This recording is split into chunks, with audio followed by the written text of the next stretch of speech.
کیا آپ جانتے ہیں کچھ ایسے ملک بھی ہیں جہاں پاکستانی بغیر ویزا لیے جا سکتے ہیں؟ یہ ملک کتنے اور کون کون سے ہیں؟ ان ملکوں میں نہایت خاص ملک کون سے ہیں اور کیوں؟ ان خاص ممالک میں بغیر ویزا جانے کا آپ کو کیا فائدہ ہو سکتا ہے؟ کون سے ایسے ملک ہیں جدھر آپ بغیر ویزا کے جا تو سکتے ہیں لیکن آپ کو وہاں پہنچنے پر ایئرپورٹ پر ہی ویزا یا پھر ای ویزا مل جاتا ہے؟ کون سے ایسے ملک ہیں جہاں آپ ای ویزا لے کر آسانی سے پہنچ سکتے ہیں؟ ان تمام ملکوں میں جا کر آپ کتنے دن تک رہ سکتے ہیں؟ کیا ان کنٹریز میں جانے کے لیے آپ کو پاسپورٹ کی بھی ضرورت ہوتی ہے یا نہیں؟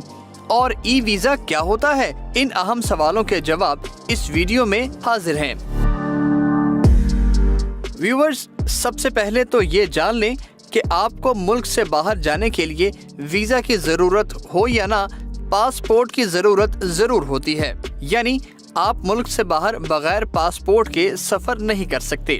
ایسے ممالک جہاں پاکستانی بغیر ویزا یا ای ویزے کے ساتھ جا سکتے ہیں یا پھر وہاں پہنچ کر ویزا یا ای ویزا لے سکتے ہیں، ان کی تعداد ہے 36۔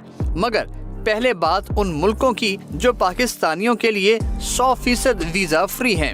ان ملکوں میں ایک نہایت اہم ملک بیلاروس ہے۔ بیلاروس کوئی عام ملک نہیں بلکہ ایسٹرن یورپ کا ایک خوبصورت ملک ہے۔ یورپ میں داخل ہونے کے بڑے بڑے راستے اسی ملک سے گزرتے ہیں۔ اس کا مطلب یہ ہوا کہ اگر آپ بیلاروس چلے گئے تو پھر یورپ کا دروازہ آپ کے لیے کھل گیا۔ یوں یورپ میں داخل ہونے کے لیے آپ کو ایجنٹ مافیا سے لٹنے اور اپنی زندگی خطرے میں ڈالنے کی ضرورت نہیں رہے گی۔ مگر آپ نے بیلاروس جا کر کوئی غیر قانونی حرکت نہیں کرنی، وہاں رہنا بھی قانونی طریقے سے ہے، اور یورپ کے دوسرے ملکوں میں جانے کے جو قانونی طریقے ہیں صرف اور صرف انہی پر عمل کرنا ہے۔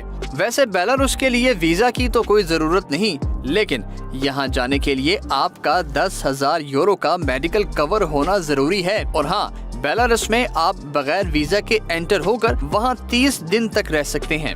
اس کے علاوہ ایک اور نہایت اہم اور امیر ملک کے لیے بھی پاکستانیوں کو ویزے کی ضرورت نہیں ہے، اور یہ ملک ہے قطر۔ جب دل کرے آپ قطر جا سکتے ہیں اور وہاں 30 دن تک رہ سکتے ہیں۔ اس دوران نوکری تلاش کریں، نوکری مل جانے پر واپس پاکستان آئیں اور پھر کمپنی کے بھیجے گئے ویزا پر قطر چلے جائیں اور خوب ڈھیر سارا پیسہ کمائیں۔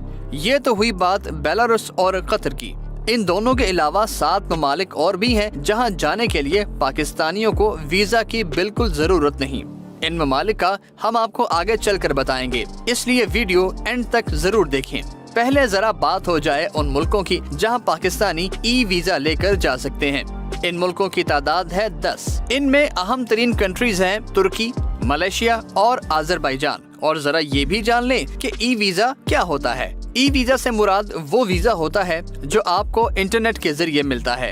اس کے لیے آپ کو اپلائی بھی انٹرنیٹ پر ہی کرنا پڑتا ہے اور ایمبیسی یا قونصلیٹ جانے کی ضرورت نہیں ہوتی۔ خیر، بات ہو رہی تھی ترکی، ملیشیا اور آذربائیجان جانے کی۔ ان ممالک کا ای ویزا آپ گھر بیٹھے حاصل کریں، فلائٹ پکڑیں اور پہنچ جائیں۔ ان تینوں ممالک میں آپ خوب گھوم پھر سکتے ہیں اور موجیں کر سکتے ہیں، اور اگر آپ چاہیں تو ترکی اور ملیشیا میں نوکری بھی ڈھونڈ سکتے ہیں۔ ای ویزا لے جانے والے باقی 7 ملکوں میں Myanmar, Lesotho, Kenya, Gabon, Ethiopia, Djibouti اور آئیوری کوسٹ شامل ہیں۔ اس کے علاوہ روانڈا، یوگانڈا، مڈغاسکر، کمبوڈیا اور غنی بساؤ بھی وہ 5 ملک ہیں جہاں پہنچ کر آپ ویزا یا ای ویزا لے سکتے ہیں۔ اور اب بات ان ملکوں کی جہاں آپ پہنچ جائیں اور فوراً ویزا لے لیں۔ یہ کنٹریز ہیں مالدیپ، نیپال، موریشیس یعنی موریتانیہ، صومالیہ، مشرقی تمور، جمہوریہ پلاؤ، ٹوگو، توالو، ساموا، کمروز، ڈیپ ورڈی اور موزمبیک۔ اور آخر میں ذکر ان 7 کنٹریز کا جہاں جانے کے لیے پاکستانیوں کو کسی بھی قسم کا ویزا لینے کی کوئی ضرورت نہیں۔ یہ ملک ہیں کیریبین جزائر کا ڈومینیکا، کیریبین جزائر کا ملک ہیٹی، مائکرونیشیا، امریکا کا ایک قریبی ملک سینٹ ونسنٹ اور گریناڈائز، امریکی ملک ٹرینیڈاڈ ٹوبیگو، آسٹریلیا کا نزدیکی ملک وانواتو اور سیچلیز۔ ڈومینیکا میں آپ 180 دن جبکہ ہیٹی میں 90 دن تک رہ سکتے ہیں، جبکہ باقی ملکوں میں آپ 30 دن تک قیام کر سکتے ہیں۔ یوں پاکستانیوں کے لیے ویزا فری ملکوں کی تعداد ہے 9۔ اگر آپ کو یہ ویڈیو پسند آئی ہو تو اسے لائک اور شیئر ضرور کیجیے۔